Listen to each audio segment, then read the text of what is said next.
ඉස්සෙල්ලා සස්පාන ලිපේ තියෙන බටර් කෑල්ලක් දාගන්න. අපි වයිට් සෝස් එක හදාගන්න යන්නේ. මම බටර් ග්‍රෑම් 10ක් විතර දාලා තියෙනවා. ඒක රත් කරනකොට තෙල් චුට්ටක් දාන්න. නැත්නම් කළු පාට වෙයි. ඊට පස්සේ ඒකට පිටි ඇඩ් කරනවා. හරි මගේ පිටි ටික දාගත්තා දැන්. පුරවලා මම පිටි හැඳි දෙකක් දෙන්න.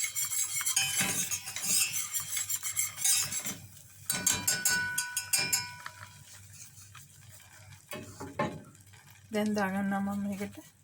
දැන් මේ පිටි ටික මේ ගාන්න තියෙනවා. දැන් දාගන්නවා මම මේකට කිරි වීදුරුව. කිරි වීදුරුවට වතුර වීදුරු භාගයක් විතර වගේ දාන්න.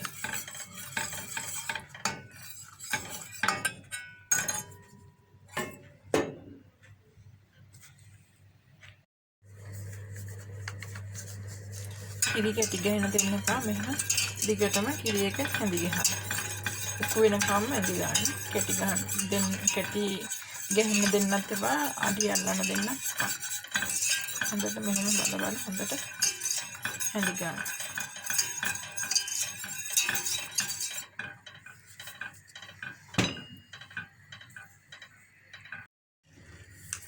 මම මේකට දාගන්නවා ලුණු කුඩු තේ හැඳෙන් භාගයක් විතර වගේ. මොකද මම දෙන්නෙක්ට කන්න හදන්නේ. රස අනුව ලුණුයි බටර් කිරි හැම දාගන්න. ඊට පස්සේ ගම්මිරිස් කුඩුත් දානවා මම තේ හැඳි භාගයක්.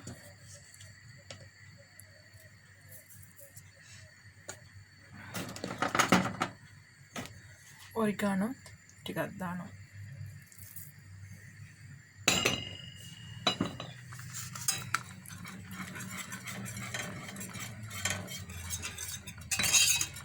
හොඳට උපු වේගෙන ඉන්නේ. දැන් ටිකක් ඉතුරුවාම මේ ෆ්‍රෝස් කරගන්න. ඉන්නම් තියෙනවනේ හොඳට උපුර මේ හොඳට උපු වෙලා තියෙනවා.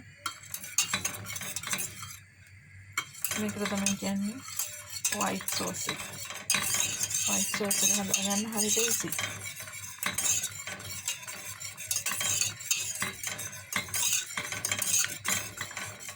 දාන්න කට්ටිය නම් පිටරට වලින් ගොඩක් කට්ටිය දන්නවා මේ සෝස් වත් එහෙම හදාගන්න. ඒක ඉතින් අපේ ලංකාවේ ඉන්න කට්ටිය වැඩිම කෑමට ගන්න නිසා හදාගන්න නැහැ. මම අද හදන්න ලැසන් එකට අනිවාර්යෙන් වයිට් සෝස් ඕන. එතකොට තමයි ඒක රස හරියටම එන්නේ. හරි මම සෝස් එක හදාගෙන ඉවරයි. මගේ සෝස් එක බලන්න ලං කළාම හොඳට උපුවට තියෙනවා. ටිකක් නිවෙන්න ඇట్లా තමයි පාවිච්චිට ගන්න ඕනේ. අද ලසානි එක මම හදන්නේ නිවිති කොලක් දාලා. ඉතින් මම මෙතන අරන් තිනවා මේ නිවිති එක තමයි මට හම්බුනේ.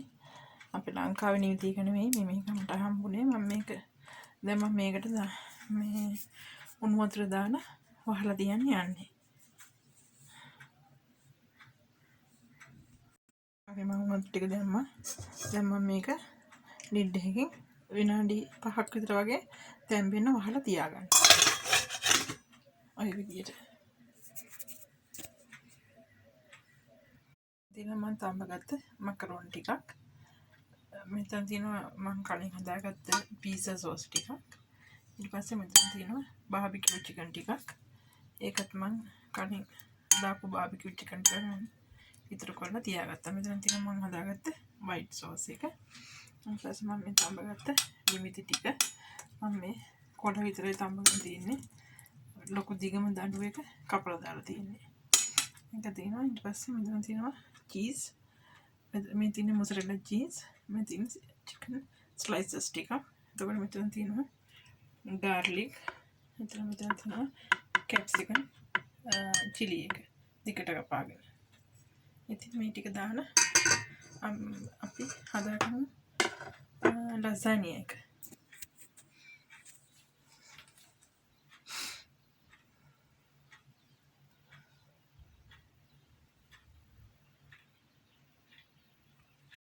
මම මකරෝනි ටික චුට්ටක් garlic දාලා කවුලංකට තෙලට දාලා ගන්න හදන්නේ. මොනවද ටිකක් වැඩියෙන් රසක් තියෙනවා. එතන මම ගාර්ලික් ටික දැම්මා. ඒකට තමයි මම ගාර්ලික් ගත්තේ. සාමාන්‍ය මම ගාර්ලික් යූස් කරන වැඩි ඉතින් මම මෙහෙම තමයි ඉතින් යූස් කරන්නේ. ගාර්ලික් කන්නේ තමයි විතර වගේ කැමරට ගාර්ලික් වලින් දාන්න. මේක ටිකක් මම කෙලුත් ටිකක් කරගන්න තියෙනවා. මේක ටිකක් පොඩ්ඩක්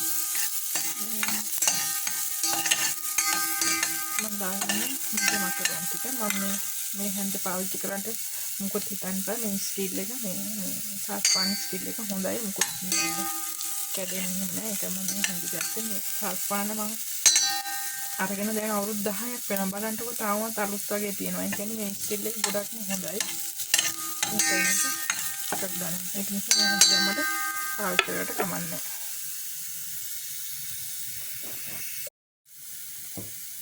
මම මේකට ලුණු කුඩු චුට්ටකුත් දාගන්නවා රසම් දෙන්න දැම්මම චුට්ටක් දානවා අපිට රසට වගේ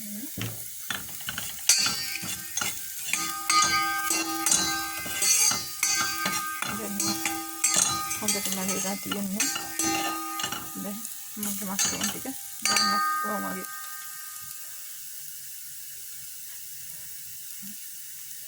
ටික දාගන්නවා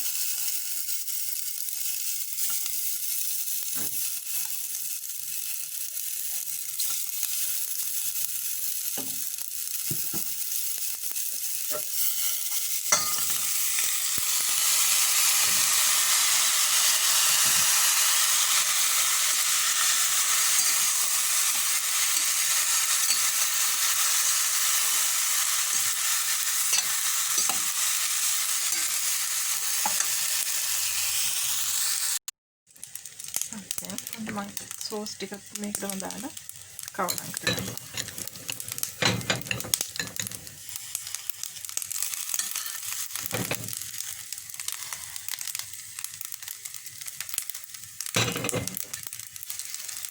චුට්ටක් අඩිය කරවනවා වගේ වතුර චුට්ටක් දාන්න. දැන් මේක ලේ කරමු. මම ඉස්සෙල්ලම අඩියට දාගන්නවා මේක තමයි මම ගත්ත ට්‍රේ එක. මම ඉස්සෙල්ලා දාගන්නවා white sauce ටික.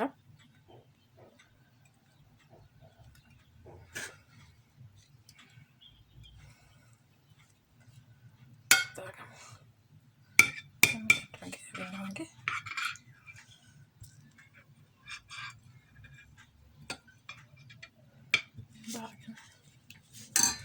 ඊට පස්සේ දාගමු macaroni ටික.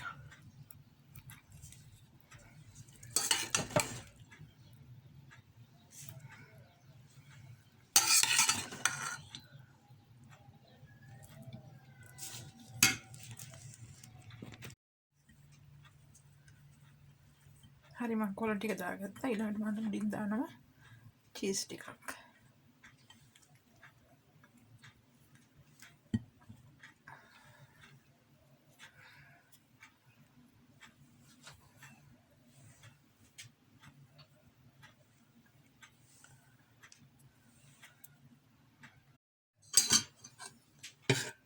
white sauce ටිකක්.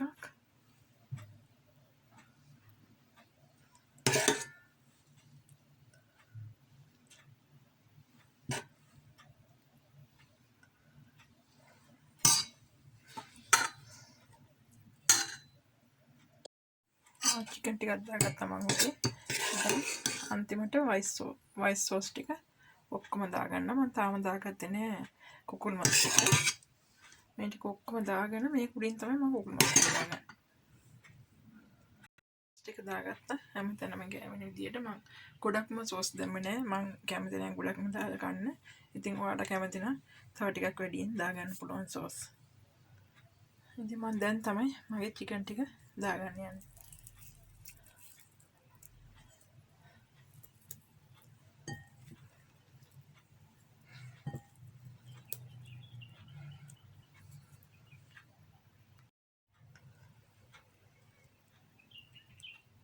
හරි දැන් චීස් ස්ලයිස් ටික දාගමු හැමතැනම.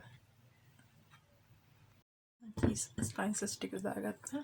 ඊට පස්සේ මේ මං කරන තැන් වලට මීඩියස් තියෙන තැන් වලට අපි දාගමු මේ මොසරෙල්ලා චීස් තියෙනවා ඉතුරු වෙච්ච ඒ ටික දාගමු.